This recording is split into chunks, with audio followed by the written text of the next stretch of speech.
Hello students, so today we will be discussing about hunting or phase swinging. तो इसको discuss करने से पहले let's have a quick review about what we have studied so far. तो अभी तक हम जनरेटर की बात करते हैं, synchronous generator versus synchronous motor. तो सिंक्रोनस जनरेटर में हम जानते हैं कि स्टेटर और रोटर होता है, दोनों में ही होगा. सिंक्रोनस जनरेटर में हम डीसी सप्लाई देते हैं अपने फील्ड को, ठीक है, और एक्सटर्नली इसको हम रोटेट करवाते हैं खुद प्राइम मूवर से. And that prime mover could be anything. अगर हाइड्रो है तो वाटर होगा, स्टीम, वटएवर. उसकी हेल्प से हम खुद रोटेट करवाएंगे जनरेटर में और डीसी उसको एक्साइटेशन देंगे, जिसकी वजह से वो एक इलेक्ट्रोमैग्नेट बन जाएगा. एंड यहाँ पे 3 फेज़ वाइंडिंग होगी और उसमें 3 फेज़ करंट्स आपको आउटपुट में मिल जाएंगे. मतलब आउटपुट में आपको 3 फेज़ जनरेटेड आउटपुट मिलेगी. ओके, तो अगर हम इसका इस तरह से डायग्राम बनाएं तो यहाँ पे देखिए, इस तरह से हमें जनरेटेड यहाँ पे ईएमएफ मिलेगा, जिसको हम ई से रिप्रेजेंट कर दे सकते हैं. पर हमें जो टर्मिनल पे मिलता है, ओके, वो थोड़ा लेस मिलता है, क्योंकि बीच में ही मशीन की वाइंडिंग में जो लॉसेस होते हैं वहाँ पे भी वोल्टेज कंज्यूम हो जाती है. तो वहाँ पे भी कुछ अमाउंट आपका लॉस्ट हो जाएगा, आई इंटू एस जेड ड्रॉप. तो टर्मिनल पे आपको थोड़ी कम मिलेगी. तो इसके लिए जनरेटर के लिए जो हम इक्वेशन है वो क्या लिखते हैं कि जो जनरेटेड है ईएमएफ, ठीक है, ई, वो किसके बराबर होगा, क्या क्या सप्लाई करेगा, उस टर्मिनल वोल्टेज प्लस आई ए जेड ड्रॉप्स, ठीक है. और सिंक्रोनस मोटर के केस में क्या होता है, सिंक्रोनस मोटर में अगेन स्टेटर होगा, रोटर होगा, and we will give DC excitation to the rotor. But वहाँ पे अब प्राइम मूवर नहीं से हम रोटेट नहीं करवाते, मोटर है तो वो खुद रोटेट करेगा. कैसे रोटेट करेगा, वहाँ पे हमें खुद सप्लाई देनी पड़ती है डीसी मोटर में. 3 फेज़ सप्लाई सिंक्रोनस मोटर में, सॉरी. तो 3 फेज़ सप्लाई हम स्टेटर में देंगे और डीसी हम रोटर में देंगे. तो डबली एक्साइटेड था ये, और इस वजह से आपका ये रोटेट कर जाता है.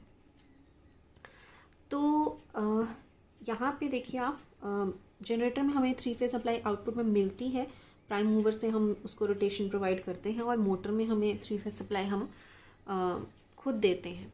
तो मतलब हमें टर्मिनल पे सप्लाई, जो अगर मोटर का हम डायग्राम बनाए, ठीक है, सिंक्रोनस मोटर का, तो टर्मिनल पे हमें सप्लाई हम खुद दे रहे हैं 3 फेज़. और फिर क्या हो रहा है कि आप 3 फेज़ हम देंगे, और उस वजह से 3 फेज़ क्योंकि रोटेटिंग होती है, तो ये मैग्नेटिक फील्ड रोटेटिंग होती है, और ये जो इलेक्ट्रोमैग्नेट है ये भी इसको चेज़ करेगा रोटेटिंग फील्ड को, तो ये रोटेट कर जाएगा.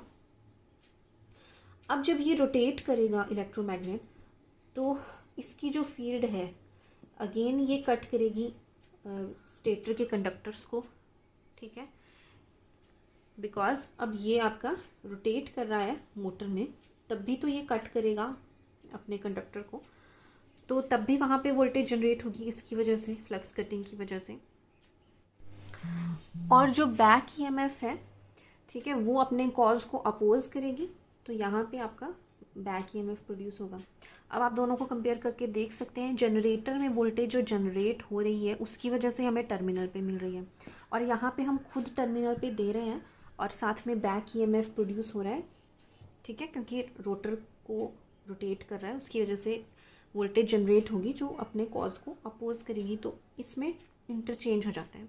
तो इस केस में जो इक्वेशन है वो बनेगी, टर्मिनल वोल्टेज जब हम खुद दे रहे हैं तो वो पहले हम सप्लाई कर रहे हैं, उसकी वजह से आपका बैक ईएमएफ प्रोड्यूस हो रहा है, तो वो बैक ईएमएफ प्लस बीच में जो आपके आई ए जेड ड्रॉप होगा उसके इक्वल होगी. तो यहाँ पे ईएमएफ जो जनरेटेड हुई that is equal to terminal voltage plus I Z, and इस केस में उल्टा है. तो यहाँ पे आप देखो बैक ईएमएफ हमने देखा कि क्यों प्रोड्यूस हो रहा था, क्योंकि हम ये रोटेट करने लग पड़ा, रोटेटिंग फ्लक्स की वजह से मोटर में।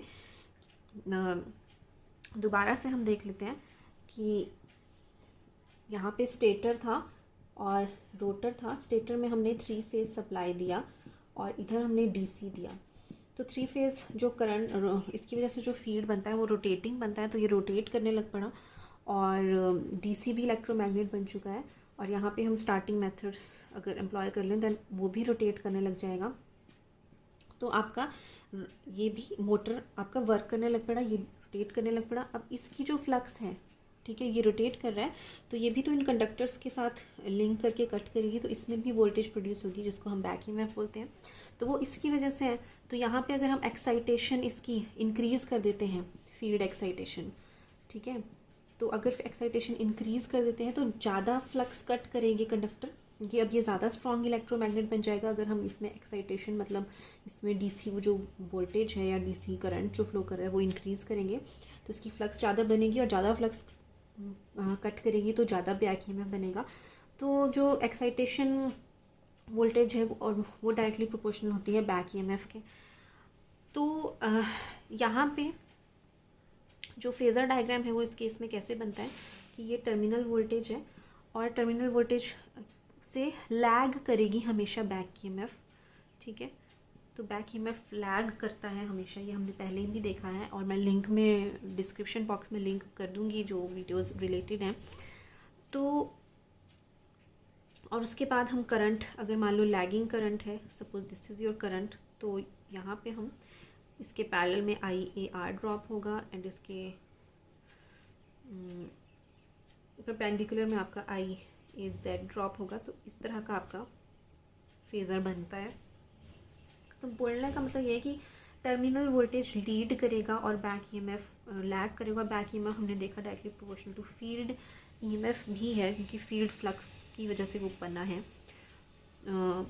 तो यहाँ पे मतलब जो एंगल होता है VT और बैक ईएमएफ के बीच में, उसको हम डेल्टा कहते हैं, लोड एंगल कहते हैं।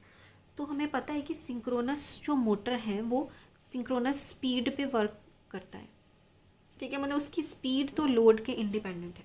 बट अगर लोड इंक्रीज होगा तो ओके, फॉर एग्जांपल आप अपने हैंड्स में आपने कुछ वेट उठाया है, ठीक है, अगर आप वो वेट आपका इंक्रीज होगा देन आपके हैंड्स थोड़े डाउन जाएंगे, ठीक है, मोमेंटरीली।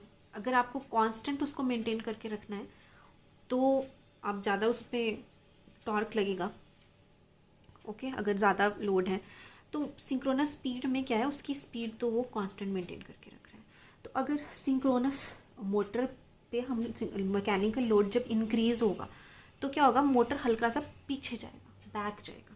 बैक जाएगा मतलब वो डेल्टा एंगल मोमेंटरली थोड़ा सा आपका इंक्रीज होता है, ठीक है, ये पीछे जाता है।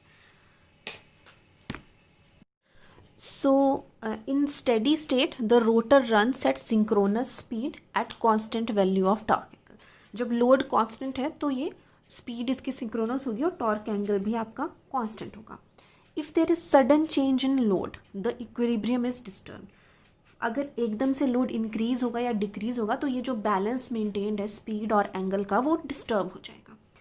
If load increases the torque slips, rotor slips backwards, ठीक है, अगर लोड सडनली इंक्रीज होगा तो जो रोटर है वो थोड़ा सा पीछे की तरफ को जाएगा, जो एंगल है वो थोड़ा इंक्रीज हो जाएगा आपका डेल्टा एंगल। तो रोटर बैकवर्ड स्लिप करेगा और इंक्रीज उसका टॉर्क एंगल इंक्रीज हो जाएगा और उसकी स्पीड मतलब थोड़ा मोमेंट्स के लिए थोड़ा सा वो स्लो डाउन हो जाएगा, ठीक है, जैसे ही लोड चेंज होगा। तो और अगर लोड मान लो इंक्रीज होगा, सॉरी डिक्रीज होगा, तो ये थोड़ा कम हो जाएगा एंगल, रोटर एडवांस करेगा और जो टॉर्क एंगल है वो advances to a smaller torque angle. Torque angle उसका थोड़ा सा कम हो जाएगा और उसकी स्पीड जो है वो इंक्रीज हो जाएगी, ठीक है। तो ये थोड़ी सी मोमेंट्स के लिए होता है। अब उस जैसे मान लो एक केस कंसीडर कर लेते हैं, अभी लोड इंक्रीज हुआ तो एंगल थोड़ा सा इंक्रीज होगा, ठीक है, पर वो जिस पोजीशन पे उसको रुकना चाहिए, मान लो इस पोजीशन पे एंगल अब उसको इंक्रीज होके इतना होना है, तो इस पोजीशन पे रोटर जो है वो रुक नहीं रुकता नहीं है एक्चुअल में। और हमने देखा कि लोड इंक्रीज़ होगा तो स्पीड भी उसकी थोड़ी सी कम होती है। तो जो स्पीड और एंगल को एडजस्ट करने के लिए जो है वो थोड़ी सी, जैसे ही लोड चेंज होगा तो मोमेंट्स के लिए थोड़ी सी ऑसिलेशन होती है जिसमें रोटर वाइब्रेट करता है आपका, ठीक है, फॉरवर्ड और बैकवर्ड टॉर्क एंगल को अपना एडजस्ट करने के लिए। तो उसी को हम हंटिंग कहते हैं। वैसे तो ये काफ़ी मतलब इसको हम स्टेप्स में एक्सप्लेन कर सकते हैं, बट डिप्लोमा के लिए आपको सिर्फ इतना ही रिक्वायर्ड है डिप्लोमा लेवल पे। तो आप इसी को देखिए। तो अब क्या होगा, रोटर हमने देखा rotor experiences speed changes when it is adjusting it's torque angle. जैसे वो टॉर्क एंगल को एडजस्ट करता है अपना, तो उसमें मोमेंट्स के लिए स्पीड में चेंजेस आते हैं, हमने देखा ये। और due to inertia rotor overshoots the final position, जिस पोजीशन पे उसको रुकना चाहिए इनर्शिया की वजह से वो उस पोजीशन पे नहीं रुकता है, थोड़ा सा आगे चला जाता है और फिर अगेन उस पीछे जाता है, थोड़ा सा वाइब्रेट करता है टॉर्क एंगल को एडजस्ट करने के लिए। तो आगे लिखते हैं।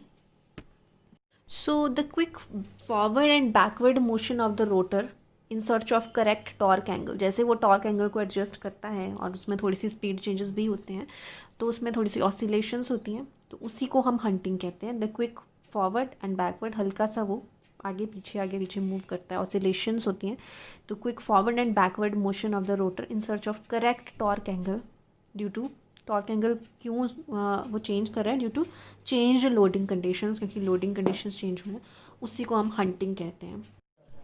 So this phenomenon of oscillations about its final equilibrium position, जो अपना फाइनल पोजीशन है जहाँ पे वो उसको स्टॉप होना, इक्विलिब्रियम पोजीशन जो है उसको हम हंटिंग कहते हैं। जो इक्विलिब्रियम पोजीशन के अराउंड वो ऑसिलेट करता है forward and backward, that is known as hunting.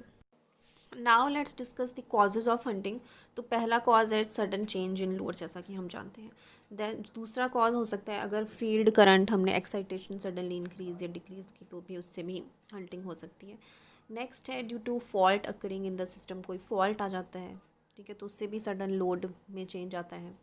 या नेक्स्ट है due to variation in load torque, या तो लोड इस तरह का है जिसमें टॉर्क वेरी होना है, तो ये रीजंस है हंटिंग के।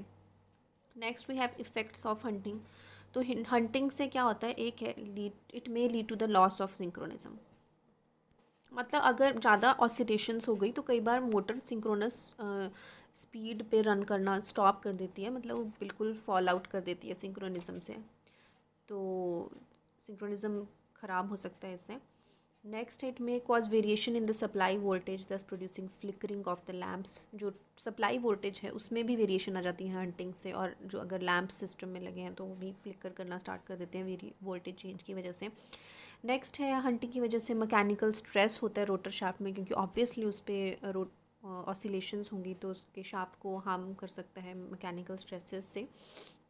नेक्स्ट है इट में increases the losses of the machine, losses उससे इंक्रीज़ हो सकते हैं और उसका टेम्परेचर इंक्रीज़ हो सकता है ऑसिलेशन से।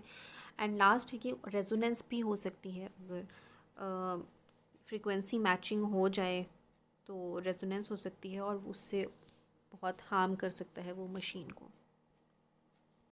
Now we will discuss how hunting can be prevented. So hunting can be prevented by providing damper winding, जो damper winding हम starting के लिए यूज़ करते हैं, ठीक है, जो स्क्विरल केज टाइप का स्ट्रक्चर होता है जिससे इंडक्शन टॉर्क मिल जाता है सिंक्रोनस मोटर को स्टार्ट करने के लिए, क्योंकि सिंक्रोनस मोटर सेल्फ स्टार्टिंग नहीं होती है, आपको याद होगा, तो उसको हम उससे हंटिंग भी थोड़ी सी रिड्यूस होती है। एंड सेकेंड मेथड है कि अगर हम एक हैवी फ्लाई व्हील लगा दें, ठीक है, एक व्हील टाइप का स्ट्रक्चर लगा दें प्राइम मूवर के साथ, तो उससे भी उसका इनर्शिया जो है इंक्रीज़ हो जाता है और वो फिर ऑसिलेशंस रिड्यूस हो जाती है एक हैवी फ्लाई व्हील लगाने से। तो दो तरीक़ों से हम हंटिंग को रिड्यूस कर सकते हैं, एक है डैम्पर वाइंडिंग से और दूसरा है by providing a large heavy flywheel with the prime mover.